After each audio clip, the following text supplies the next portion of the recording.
എൻ്റെ സുഹൃത്ത് എന്നോട് ചോദിച്ചു, ഞാനൊരു ഹോം ലോൺ വാങ്ങാനുള്ള പരിപാടിയിലാണ്, എന്താ നിൻ്റെ അഭിപ്രായം? ഞാൻ പറഞ്ഞു, എന്തിനാ ഹോം ലോൺ വാങ്ങുന്നത്, ഒരു ഹൗസിംഗ് ലോൺ വാങ്ങിയാൽ പോരെ മതി. ഓ, ഹോം ലോൺ വാങ്ങേണ്ട, ഹൗസിംഗ് ലോൺ വാങ്ങിയാൽ മതിയോ? അപ്പോൾ ഹോമും ഹൗസും തമ്മിൽ എന്താ വ്യത്യാസം? ഹോം ഹൗസ് ഇതൊന്നും തമ്മിൽ വ്യത്യാസമുണ്ട്.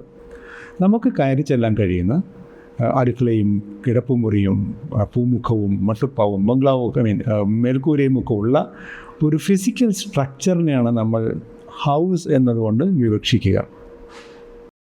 ഒരു വീട്ടിലുള്ള അംഗങ്ങൾ തമ്മിലുള്ള സ്നേഹവും സൗഹൃദവും ആത്മാർത്ഥതയും എല്ലാം കൂടി ചേരുന്ന മനോഹരമായ ഒരു ഗൃഹാന്തരീക്ഷമുണ്ടല്ലോ, അതിനെയാണ് നാം ഹോം എന്ന് പറയുക. ഒരു വീട്ടിലുള്ള മനുഷ്യർ തമ്മിലുള്ള സ്നേഹബന്ധത്തെ, അത് നിറഞ്ഞു നിൽക്കുന്ന അന്തരീക്ഷത്തെ നാം ഹോം എന്നാ പറയുക. Homely feeling.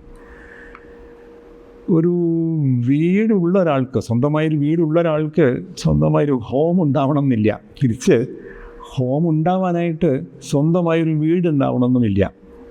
മാത്രവുമല്ല, ഒരു ഹോം ഉണ്ടാവാനായിട്ട് നമ്മൾ ലോൺ എടുക്കേണ്ട ആവശ്യമുണ്ടോ?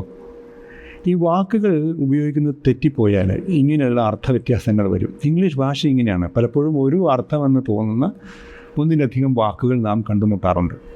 അവ തമ്മിലുള്ള വ്യത്യാസങ്ങൾ തിരിച്ചറിയുകയാണെങ്കിൽ നമ്മളുടെ ഭാഷ ശുദ്ധമാകും, സംസാരം കൃത്യമാകും.